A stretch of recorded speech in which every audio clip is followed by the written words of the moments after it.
Hi everyone, my name is Maria Martinelli. Most people call me Mia.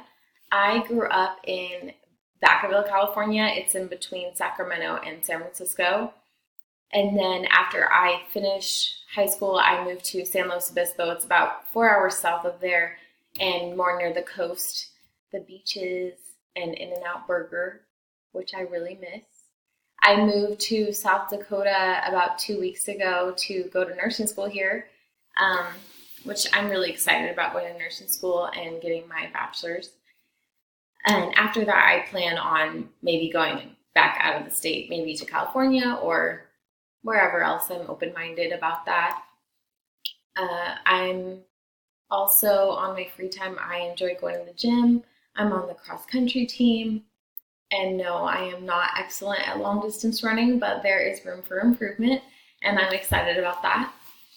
Um, I'm really excited about this class because I just feel that when you're in the medical field, it's really important to know how to effectively communicate with patients.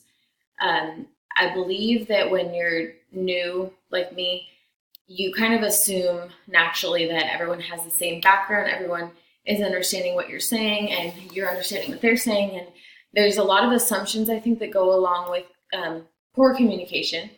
And so I'm excited to learn more about that and how I can better communicate as a someone that's going to be working in the medical field, and so I can provide uh, the best care as possible. So I look forward to watching everyone else's videos, and thanks for watching mine.